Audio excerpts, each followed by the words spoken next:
Africa का gateway कहे जाने वाले मॉरिशस में प्रधानमंत्री मोदी पहुंचे तो उनका जबरदस्त स्वागत हुआ। मॉरिशस की करीब 70% आबादी भारतीय मूल की है, जिसमें 52% हिंदू आबादी है।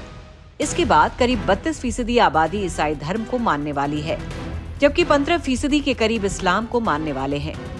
भारतीय भाषाओं, रीति रिवाजों का चलन मॉरिशस में आम है। भारत से मिली जुली संस्कृति और परंपरा के कारण इसे मिनी इंडिया भी कहा जाता है। इसलिए मॉरिशस की सियासत में भी भारतीय लोगों का ही प्रभाव है।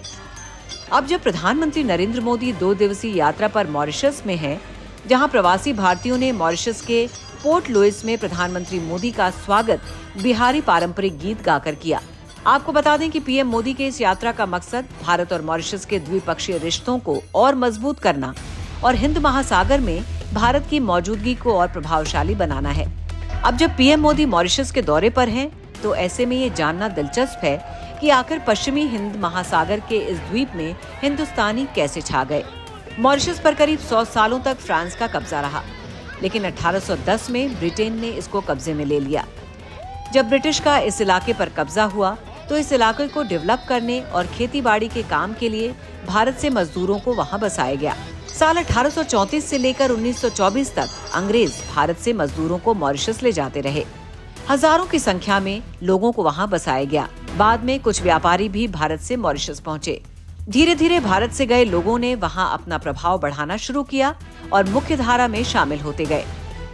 बाद में भाषा और सांस्कृतिक रिवाजों को लेकर वहां लोगों ने पहल की। राम गुलाम परिवार ने भोजपुरी भाषा और धर्म को लेकर कई स्तर पर पहल की, जिससे वहां के लोगों में एकजुटता बढ़ती गई। 1930 आते आते शिवसागर राम गुलाम ने अंग्रेजों के खिलाफ लड़ाई छेड़ दी। शिवसागर के पिता भी बिहार से मजदूरी करने मॉरिशस पहुंचे थे। मजदूरों के अधिकारों को लेकर वहां बड़े पैमाने पर प्रदर्शन हुए और शिवसागर हीरो बनकर उभरे।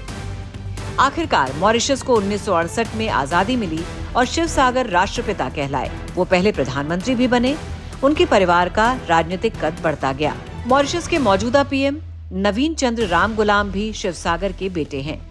इन सभी वजहों से भारत और मॉरिशस के बीच के आपसी रिश्ते काफी महत्वपूर्ण हैं। इसी वजह से भारत और मॉरिशस के बीच अच्छा खासा ट्रेड भी होता है, जिसमें मोती, चीनी और दूसरे प्रोडक्ट्स हैं। भारत मॉरिशस का सबसे बड़ा व्यापारिक साझेदार भी है। ये भारत में सबसे ज्यादा विदेशी निवेश करने वाला दूसरा देश है। पिछले 2 दशक में भारत में मॉरिशस से 161 अरब डॉलर से अधिक का निवेश आया है। इस समय भारत के 11 सबसे बड़े पब्लिक एंटरप्राइजेज मॉरिशस में काम कर रहे हैं। वहीं भारत मोतियों का सबसे बड़ा एक्सपोर्टर है। इसी वजह से भारत के मोतियों का मॉरिशस आयात करता है। आपको बता दें, अंतर्राष्ट्रीय व्यापार संयुक्त राष्ट्र कॉमट्रेड डेटाबेस के अनुसार साल 2023 के दौरान मॉरिशस को भारत से मोतियों का निर्यात 2.52 हजार अमेरिकी डॉलर का हुआ था। इसके अलावा भारत से कई और वस्तुओं का एक्सपोर्ट मॉरिशस को किया जाता है। पिछले 5 सालों में भारत मॉरिशस प्रमुख व्यापारिक साझेदार रहे हैं।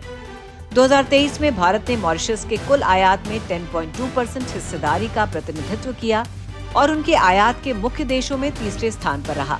ऐसा नहीं है कि भारत ने मॉरिशस को केवल निर्यात ही किया हो। 2023 में आयात किए जाने वाले मुख्य उत्पादों में चिकित्सा उपकरण, स्क्रैप मेटल, मछली का आटा और स्क्रैप कॉपर जैसी चीजें भी शामिल थीं।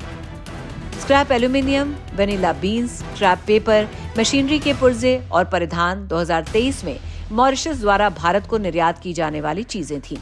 इतना ही नहीं, भारत के लिए मॉरिशस की समुद्री सीमा रणनीतिक रूप से बेहद महत्वपूर्ण है।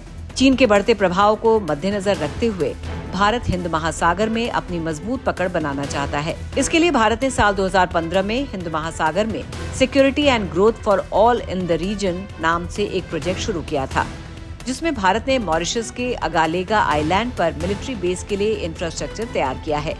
यानी कुल मिलाकर कहा जाए तो भारत और मॉरिशस के बीच समुद्री सुरक्षा, विकास, क्षमता निर्माण में करीबी सहयोग है और लोगों के आपसी संबंध काफी मजबूत हैं।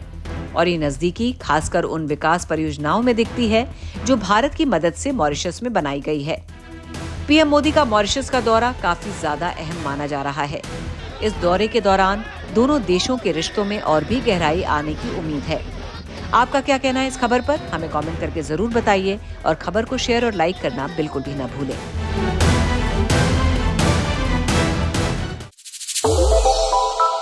श्रेष्ठ भारत पर खबरों से जुड़े रहने के लिए चैनल को सब्सक्राइब और लाइक करें, बेल आइकन दबाएं और देखते रहें श्रेष्ठ भारत।